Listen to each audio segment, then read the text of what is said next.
Hello drama lovers, true beauty episode 7 తెలుగులో explain చేసుకుందాము. మిగిలిన ఎపిసోడ్స్ ఎవరైనా చూడకపోతే లింక్స్ డిస్క్రిప్షన్లో ఇస్తాను, ఒకసారి వెళ్ళి చెక్ చేయండి. మనకు ఎపిసోడ్ స్టార్టింగ్లో బేస్బాల్ మ్యాచ్ చూపిస్తూ ఉంటారు. ఆ మ్యాచ్లో యుంగ్జిన్ అనే వ్యక్తి చాలా పాపులర్ ప్లేయర్. అయితే తను మ్యాచ్ ఆడుతున్న టైంలో ఒక అమ్మాయిని చూసి ఇంప్రెస్ అవుతాడు. తను బాల్ విసిరకోకుండా అమ్మాయిని చూస్తూ అలానే బాల్ని పట్టుకొని ఉండిపోతూ ఉంటాడు. తర్వాత బాల్ విసిరేయకోకుండా అమ్మాయిని అలానే చూస్తూ బాల్ని కిందికి వదిలేస్తాడు. తర్వాత అమ్మాయి కోసం వెతుకుతాడు, కానీ అమ్మాయి కనిపించదు. అది ఎవరో కాదు, మన జోకిమ్. నెక్స్ట్ డే క్లాస్ టీచర్ జోకిమ్ వాళ్ళ మమ్మీ దగ్గర తన ఐబ్రోస్కున్న ప్రాబ్లమ్ని సాల్వ్ చేసుకొని మంచి షేప్ చేసుకొని స్కూల్కి వస్తాడు. స్కూల్లో ఉన్న చిల్డ్రన్స్ అందరూ క్లాస్ టీచర్ని చూసి చాలా హ్యాండ్సమ్గా ఉన్నారని పొగుడుతారు. ఆ టీచర్ తనలో తానే సంబరపడతారు. తర్వాత ఆఫీస్ రూమ్లో అందరినీ పిలిపించి జోకిమ్ని కిడ్నాప్ చేసిన తర్వాత పెద్ద గొడవ జరుగుతుంది కదా, ఆ గొడవ గురించి టీచర్స్ తెలుసుకొని అందరికీ పనిష్మెంట్ ఇస్తారు. దాంట్లో అందరూ అపాలజీ లెటర్ని ఒక 10 times రాయమని చెప్తారు. అప్పుడే జోకిమ్ వాళ్ళ టీచర్కి ఒక బొకే వస్తుంది. ఆ బొకే జోకిమ్ వాళ్ళ అక్క పంపించడంతో అందరినీ అక్కడి నుంచి పంపిస్తూ ఉంటాడు. తర్వాత క్లాస్లో ఉన్న వాళ్ళందరూ అపాలజీ లెటర్ రాస్తూ ఉంటారు. దీంతో సుహా ఉండి జోకిమ్ కిడ్నాప్ అవ్వడానికి కారణం ఆంగ్సీజున్ని సారీ చెప్పవని అడుగుతారు. దాంతో ఆంగ్సీజున్ జోకిమ్కి కాళ్ళు లేవా, పారిపోతే ఏమైంది అని తప్పుని జోకిమ్ మీద నెట్టేస్తూ ఉంటాడు. దీంతో వీడు మారడు అని సుమి అనుకుంటూ ఉంటారు.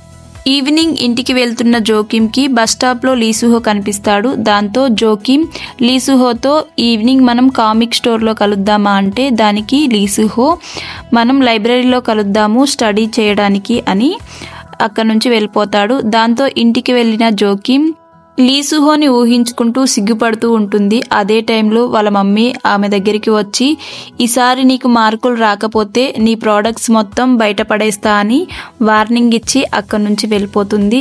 దీంతో జోకిమ్కి చాలా భయం అవుతుంది.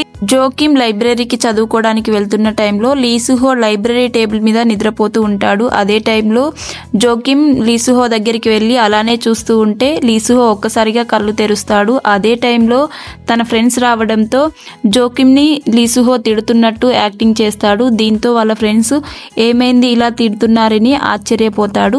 ఇలా అందరూ చదువుకున్నాక ఎవరింటికి వాళ్ళు వెళ్తూ ఉన్న టైంలో సుహా జోకిమ్ కలిసి వెళ్తూ ఉంటారు. అదే టైంలో జోకిమ్ని కిడ్నాప్ చేసిన అతను వచ్చి ఏదో చెప్పబోతున్న టైంలో జోకిమ్ తన మీద పెప్పర్ స్ప్రే కొడుతుంది. దీంతో అతను నీకు సారీ చెప్పడానికి వచ్చాను అని అక్కడి నుంచి వెళ్ళిపోతూ ఉంటాడు. తర్వాత గల్లీలో లీసుహో కలిసి నువ్వు చెప్పమన్నట్టుగానే నేను సారీ చెప్పాను అని అక్కడి నుంచి వెళ్ళిపోతూ ఉంటాడు. నెక్స్ట్ డే జోకిమ్ స్కూల్కు వస్తూ బుక్ చదువుకుంటూ తనకెదురుగా ఉన్న చెట్టుని చూసుకోకుండా గుద్దుకోబోతుంది. దాంతో ఆంగ్సీజూన్ వచ్చి తన చెయ్యిని అడ్డు పెట్టడంతో జోకిమ్ తనకు థ్యాంక్స్ చెప్తుంది. దాంతో ఆంగ్సీజూన్ నీకేమీ కాదు, నువ్వు గట్టిగానే ఉన్నావు, చెట్టు ఎక్కడ విరిగిపోతుందో అని చెట్టును కాపాడడానికి వచ్చానని నవ్వుకుంటూ వెళ్ళిపోతాడు.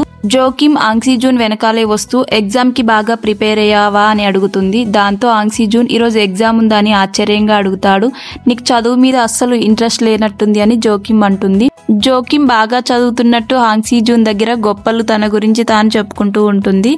ఈవినింగ్ తన ఫ్రెండ్స్తో కలిసి జోకిమ్ బేస్బాల్ చూడ్డానికి వస్తుంది. అదే టైంలో సుమి లవర్ యుంగ్జిన్ నా ఫ్రెండు, నేను తన గురించే ఈ గేమ్ చూడ్డానికి వచ్చానని చెప్తాడు. ఇలా గేమ్ బాగా ఎంజాయ్ చేసిన తర్వాత గేమ్ అయిపోయాక యుంగ్జిన్ నడుచుకుంటూ వెళ్తాడు. అదే టైంలో జోకిమ్ని చూసి జోకిమ్ దగ్గరికి వచ్చి యుంగ్జిన్ జోకిమ్తో మ్యాచ్లో నిన్ను చూశాను, తర్వాత వెతికితే కనపడలేదు, నీకోసమే చూస్తున్నాను, నీ నెంబర్ నాకు ఇవ్వవా అని అడుగుతాడు. దాంతో అందరూ నెంబర్ ఇవ్వాలి అని అరుస్తుండడంతో జోకిమ్ నెంబర్ ఇస్తూ ఉంటుంది. అదే టైంలో లీసుహో అక్కడికి వచ్చి నెంబర్ ఇవ్వడం చూసి కొంచెం జెలస్గా ఫీల్ అవుతాడు. ఇలా యుంగ్జిన్ నెంబర్ తీసుకొని అక్కడి నుంచి వెళ్ళిపోయాక లీసుహో జోకిమ్ దగ్గరికి వచ్చి ఇలా ఎవరికి పడితే వాళ్ళకి నెంబర్ ఇస్తావా అని అరుస్తూ అక్కడి నుంచి వెళ్ళిపోతూ ఉంటాడు. దాంతో అతడిని చూసిన వాళ్ళ ఫ్రెండ్స్ ఏంటి ఇలా బిహేవ్ చేస్తున్నాడేంటి అనుకుంటారు. తర్వాత లీసుహో గ్రౌండ్లోకి వచ్చి బేస్బాల్ ప్రాక్టీస్ చేస్తున్న టైంలో సుమి లవర్ వచ్చి నీకు జోకిమ్ అంటే ఇష్టం కదా, నువ్వు తనకు తొందరగా ప్రపోజ్ చేయకపోతే యుంగ్జిన్ వచ్చి తనని ఎత్తుకుపోతాడు అని సలహాలు ఇస్తూ ఉంటాడు. అదే టైంలో సూమి జోకింతో బాగా ఎంజాయ్ చేయని అక్కడి నుంచి పరిగెడుతూ ఉంటుంది. అక్కడికి యుంగ్జిన్ వచ్చి జోకింతో మాట్లాడుతూ ఉంటారు. ఇలా వీళ్ళిద్దరూ కలిసి కొద్దిసేపు మాట్లాడుకున్న తర్వాత ఎవరింటికి వాళ్ళు వెళ్ళిపోతారు. తర్వాతి రోజు క్లాస్లో టీచర్ అందరికి మార్కులు ఇస్తూ ఉంటాడు. అనుకున్నట్టుగానే లీసుహో ఫస్ట్ ర్యాంక్ వస్తాడు. తర్వాత ఆంగ్సీజూన్ తన మార్కులను చూసి తానే ఆశ్చర్యపోతాడు. జోకిం దగ్గరికి వచ్చి నీకు ఎన్ని మార్కులు వచ్చాయో చూపించి అనడంతో జోకింకి ఆంగ్సీజూన్ కన్నా తక్కువ మార్కులు రావడంతో ఆంగ్సీజూన్ నువ్వు చాలా బిల్డప్ చేసావు కదా, ఇవేనా మార్కులని అక్కడి నుంచి వెళ్ళిపోతూ ఉంటాడు. సూహా సెకండ్ రావడంతో మళ్ళీ బాధపడుతూ ఉంటుంది. అదే టైంలో యుంగ్జిన్ ఆ స్కూల్కు వచ్చి జోకిం కోసం వెతుకుతూ ఉంటారు. అది చూసిన అందరూ యుంగ్జిన్ని చూసి ఆశ్చర్యపోతారు.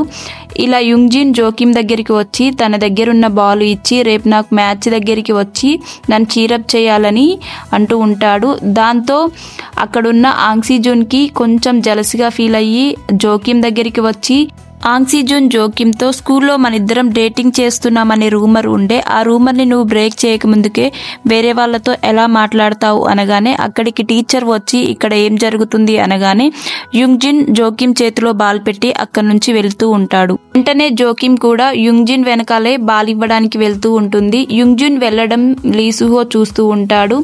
జోకిం కోసమే వచ్చాడని అనుకుంటూ ఉంటాడు. అదే టైంలో లీసుహో దగ్గరికి ఒక అమ్మాయి వచ్చి ప్రపోజ్ చేస్తూ ఉంటుంది.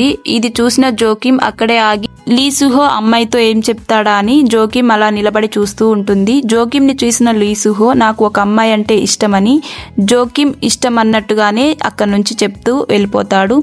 అది విన్న జోకిం తనని కాదనుకొని లీసుహోకి వేరే అమ్మాయి అంటే ఇష్టమేమో అనుకొని బాధపడుతూ ఉంటుంది. ఇలా బాధపడుతూ జోకిం ఇంటికి వచ్చాక ఇంట్లో చూస్తే తన మేకప్ కిట్ ఉండదు. తొందరగా కిందికి వెళ్ళి వాళ్ళ మమ్మీని మేకప్ గురించి అడిగితే నేనే పడేశాను, మీ క్లాస్ టీచర్ చెప్పాడు నీకు మార్కులు తక్కువ వచ్చాయే అందుకొరకే నేను పడేశానని జోకిం వాళ్ళ మమ్మీ అంటే ఏడుస్తూ అక్కడి నుంచి జోకిం బయటికి వెళ్ళి బయట ఉన్న తన మేకప్ కిట్ను తీసుకుంటూ ఉంటుంది. అదే టైంలో లీసుహో జోకిం వాళ్ళ ఇంటికి వచ్చి ఇలా పక్కనే ఉండి జరిగింది మొత్తం చూస్తూ ఉంటాడు. జోకిం ఏడవడం చూసి జోకింని పక్కనే ఉన్న కామిక్ బుక్ స్టోర్కి తీసుకువెళ్ళి తనకి నూడిల్స్ని తినిపించి తన ఫీలింగ్ని బెటర్ అయిన తర్వాత తనని మళ్ళీ ఇంటికి తీసుకువస్తాడు. ఇలా ఇంటి దాకా వచ్చిన లీసుహో జోకింతో రేపు మనం ఇద్దరం కలిసి కాఫీ తాగుదామా అని అడిగి అక్కడి నుంచి ఇంటికి వెళ్తాడు. ఇలా ఇంటికి వెళ్ళిన లీసుహో తనని డేట్కి ఎలా పిలవాలి అని ప్రాక్టీస్ చేస్తూ ఉంటాడు. తర్వాత రోజు లీసుహో కాఫీ షాప్కు వచ్చి జోకిం కోసం వెయిట్ చేస్తూ ఉంటాడు. అదే టైంలో సూహా ఏడ్చుకుంటూ వెళ్ళడం చూసిన లీసుహో సూహా వెనకాలే వెళ్తూ ఉంటాడు. ఇలా వెళ్తున్న టైంలో జోకిం కూడా చూసి లీసుహోని ఫాలో అవుతూ ఉంటుంది. లీసుహో సూహా దగ్గరికి వెళ్ళి ఏమైంది, ఎందుకు బాధపడుతున్నావు, మీ డాడీ ఇంకా మారలేదా, ఇంకా అలానే ఏడిపిస్తున్నాడా అంటే దానికి సూహా నువ్వు ఈ స్కూల్లో నుంచి వెళ్ళిపోతే తప్ప నాకు ఈ ప్రశాంతత ఉండదని లీసుహోని హగ్ చేసుకుంటూ ఏడవడం జోకిం చూస్తూ ఉంటుంది.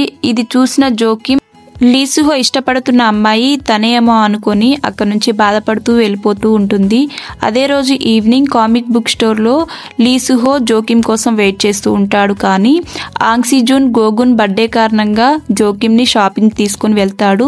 లీసుహో జోకింకి మెసేజ్ చేసినా రిప్లై ఇవ్వకపోవడంతో కాల్ చేస్తాడు. కాల్ చేసి కామిక్ బుక్ స్టోర్కి వస్తావా అని అడిగితే నేను ఇప్పుడు రాలేను, షాపింగ్కి వచ్చానని చెప్తూ ఉంటుంది. అదే టైంలో ఆంగ్సీజూన్ పిలవడంతో లీసుహో ఆంగ్సీజూన్ మాట విని షాపింగ్ మాల్కి వస్తూ ఉంటాడు.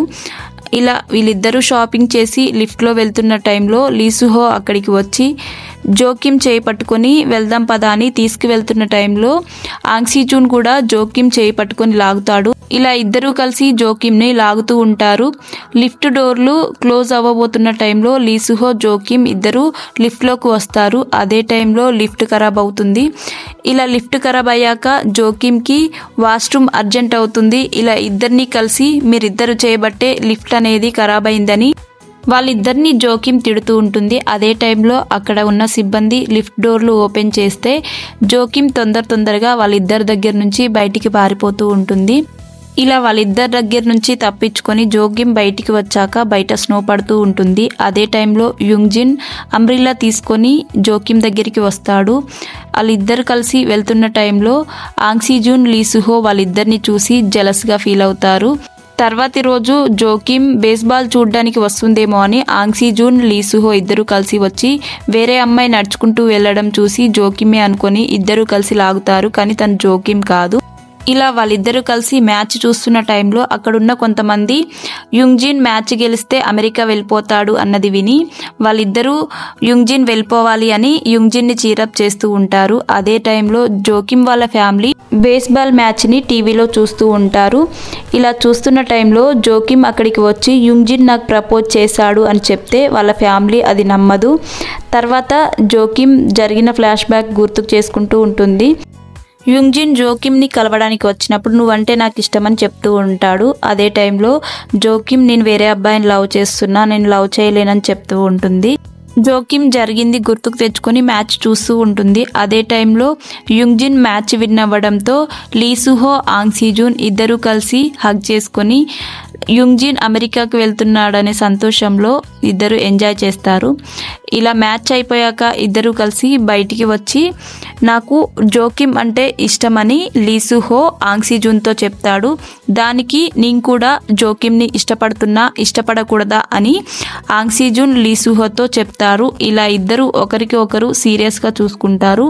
ఇక్కడితో ఈ ఎపిసోడ్ ఎండ్ అయిపోతుంది. తర్వాత ఏం జరిగిందో మరొక ఎపిసోడ్లో తెలుసుకుందాం. వీడియో నచ్చితే లైక్ చేయండి, షేర్ చేయండి, సబ్స్క్రైబ్ చేసుకోండి. Thank you for watching.